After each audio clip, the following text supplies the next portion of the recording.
ആദ്യകാലത്ത് എനിക്ക് ആദ്യകാലം മൗലൂദ് ഓതാൻ അറിഞ്ഞൂടാ. എന്നെ പെടുത്തിയ പാട് സുബ്ഹാനല്ലാഹ്, ഖുർആൻ പോലും പഠിപ്പിക്കുന്നതിന് പകരം മൊത്തം ഒരു ദിവസം മുഴുവനും ഒരു ഹിക്കായത്ത് പഠിച്ചില്ല എങ്കിൽ അടിതരും. നുള്ളലും വിഷമിപ്പിക്കലും വേദാറാക്കലുമുള്ള പരിപാടിയാണ്. പഠിക്കടാ ഹിക്കായത്ത് പഠിക്കടാമിട്ട് നുള്ളലും ആകപ്പാട് പ്രശ്നമാണ്. ഖുർആൻ പഠിച്ചില്ലെങ്കിലും കുഴപ്പമില്ല, എവിടെയെങ്കിലും പോയാൽ തിന്ന് ജീവിക്കണ്ടേ മുസ്ലിംമാർ, അതുകൊണ്ട് മൗലൂദ് പഠിച്ചിരിക്കണം എന്നുള്ള നിലയ്ക്കുള്ള സമ്പ്രദായങ്ങൾ എങ്ങനെ പഠിപ്പിച്ചുകൊണ്ടിരിക്കുന്നത്. അല്ലാതെ ഒരു നിലയ്ക്കുള്ള ഈ കൂട്ടരെ കൊണ്ട് യാതൊരു ഉപകാരവും ഇല്ല. പിന്നെ അബൂജഹൽ ചെയ്യുന്നത് പോലെ കഞ്ഞി പാറ്റ വീഴുമെന്ന് കണ്ടാൽ കണ്ടോനെ എറിഞ്ഞേക്കും. കഞ്ഞൂടി മുട്ടരുതല്ല, എറിഞ്ഞവന്റെ ഊപ്പാട് വരുത്തിയിട്ട് അടങ്ങത്തോള്. പിന്നെ അവൻ അവിടെ വരരുത്. പെണ്ണുങ്ങൾ ഈ സത്യം മനസ്സിലാക്കിയ മുസ്ലിയാരെ വയറും പൂട്ടി പാക്കറ്റും പൂട്ടി പെണ്ണും പിള്ളേ മക്കളും ഒക്കെ പിന്നെ അവരും പോകണം തവാഫ് ചെയ്യുക. ഈ ഒരവസ്ഥ വരുമെന്ന് കണ്ടുകൊണ്ട് അവർ മുൻകൂർ ജാമ്യം എടുക്കുന്നത് പോലെ അവര് ഓരോന്നും മുന്നിൽ കണ്ടുകൊണ്ടാണ് നീങ്ങിക്കൊണ്ടിരിക്കുന്നത്.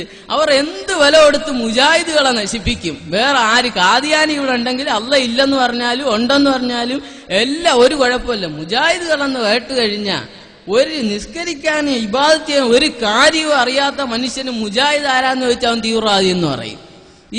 അത് പറഞ്ഞു കൊടുത്തിട്ടുണ്ട് സുന്നി മുസ്ലിംമാര്. നിസ്കരിക്കാൻ പഠിച്ചില്ലെങ്കിലും മുജാഹിദിനെതിരെയുള്ള ക്ലാസ് ആഴ്ച വളരെ കൃത്യമായ ഒരു കൊടുക്കുന്നുണ്ട്. അൽഹംദുലില്ലാഹ് നടക്കട്ടെ. പേരോടുള്ളിടത്തോളം കാലം ഇൻഷാ അല്ലാഹ് മുജാഹിദുകൾക്ക് വളരെ വ്യക്തമായിട്ട് വേരോടും അവിടെ ഇൻഷാ അല്ലാഹ്. ഒരു കുഴപ്പമില്ല. ആൾക്കാർ മനസ്സിലായിക്കൊണ്ടിരിക്കുകയാണ് പൊള്ളത്തരങ്ങള്.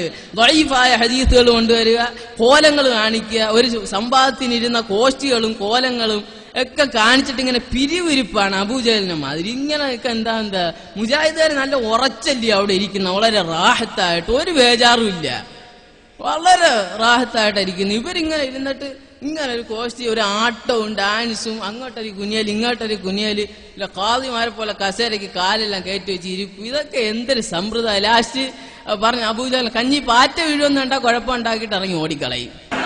ഈ സമ്പ്രദായം അല്ലാഹു സുബ്ഹാനഹു വ തആല ഇത്തരക്കാരിൽ നിന്ന് നമ്മളെ കാക്കുമാറാകട്ടെ. ലാ ഇലാഹ ഇല്ലല്ലാഹ് മനസ്സിലാക്കുവാൻ സഹാബികൾ മനസ്സിലാക്കിയതുപോലെ, താബിഈങ്ങൾ മനസ്സിലാക്കിയതുപോലെ, തബീ താബിഈങ്ങൾ എങ്ങനെ ലാ ഇലാഹ ഇല്ലല്ലാഹ് ഉൾക്കൊണ്ടോ അങ്ങനെ ഉൾക്കൊള്ളാൻ അല്ലാഹു തൗഫീഖ് നൽകുമാറാകട്ടെ. അല്ലാഹു സുബ്ഹാനഹു വ തആല ഇതുപോലെ നമ്മളെ അല്ലാഹു തആല ജന്നാത്തുൽ ഫിർദൗസിൽ ഒരുമിച്ച് കൂടുമാറാകട്ടെ. ഈ ഒരു പണ്ഡിത സംഗമം ഒരുക്കിയത് തന്നെ ഇതുപോലെ നമ്മൾ അള്ളാഹുവിന്റെ ആഖിറത്തിലും ഒരുമിച്ച് കൂടണം എന്നുള്ള ഒരു ലക്ഷ്യം കൊണ്ട് മാത്രമാണ്. ഞാൻ ട്യൂഷൻ ക്ലാസ് കഴിഞ്ഞ്